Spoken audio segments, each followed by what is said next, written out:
Hey, what's up everybody? This is going to be a quick video going over everything we know about Yukong so far to help you decide whether to pull for her or not. Please note that as the character is not fully released, numbers and balancing are still subject to change.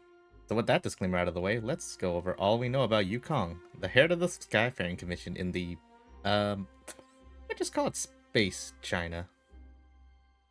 Okay, so firstly, we have her normal attack. It's the same as everyone else's. She deals 50 to 130% damage to a single target based on skill level.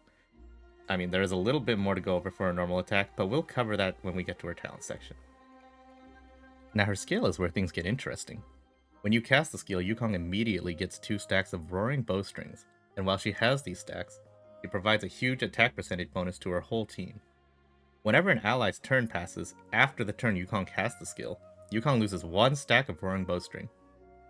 In general, this seems like it simply buffs your next 2 characters with attack percentage. And while that is good, it isn't amazing by any means. But one important thing to note is that casting ultimates does not count as taking a turn in Star Rail.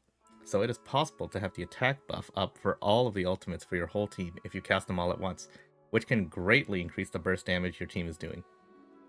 With more characters being added that scale off attack, such as the upcoming healer Luocha, this team-wide attack buff can possibly increase not only your damage, but actually your team's survivability as well.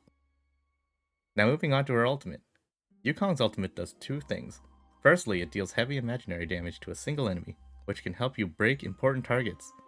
And secondly, if she has stacks of roaring bowstring active, she will additionally increase both the crit rate and crit damage of allies. Now I shouldn't have to tell you how good that is, but I will anyway. Just at level 1, based on the current data mines, Yukong will be giving 21% crit rate and 39% crit damage to your whole team, going up to a max of 28% and 65% at max rank. That's endgame relic levels of crit value for every character on your team as long as the buff is up. That's absolutely nuts. And again, I must remind you, alts do not remove Roaring Bowstring. So effectively, all of your alts will have that level of crit bonus. So to reiterate, for maintaining her skill at rank 1, you are getting 40% attack, 21% crit rate, and 39% crit damage for your entire team. That will only disappear once 2 normal ally turns have gone by. Just with those buffs alone, Yukong is already a strong contender against the top tier Harmony characters like Tingyun and Bronya, but we'll get to comparisons later.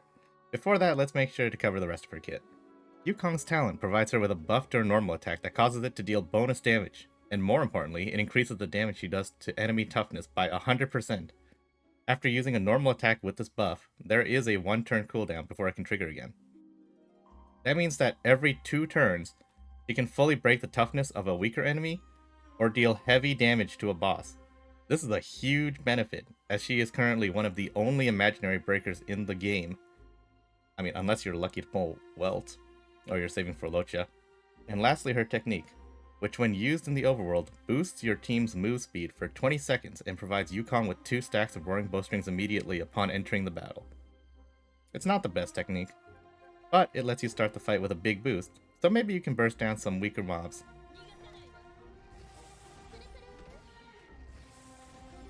Now that we are clear on her kit and benefits, let's look at her traces and eidolons. For traces, Yukong is kind of a mixed bag. Her A2 gives resistance to a single debuff on a 2-turn cooldown, which could be useful in some fights, but useless in others. Her A4 gives imaginary damage bonus to all allies while she's on the field, but currently there's only her, and Welt. This could be way more useful in the future with more imaginary characters being released, but for now it's not the best one. And lastly, her A6 provides additional energy whenever an ally takes an action, which is great for increasing her buff's uptime. So in brief, her traces are decent, not game-breaking by any means, aside from her A6, which does greatly boost her consistency. Lastly, eidolons. Her E1 gives speed at the start of battle for 2 turns. Pretty good, pretty simple. Speed's good. Next, her E2 gives her additional energy whenever another ally's ult fully charges, with the restriction of once per ally per ult, effectively meaning that with careful ult management, she can reduce her ult cost by up to 15%. Combined with her A6, this could lead to a very quick turnaround for her ult buffs. E3 is the standard E3 buff. Let's move on. E4 provides Yukong with a 30% damage bonus when Whirring Bowstring is up, And while that is nice, it basically only affects her ult, unless you can get her to go twice in a row, as the buffs will usually wear off by her next turn. So it's nice, but it's not a must-have. E5 is E5.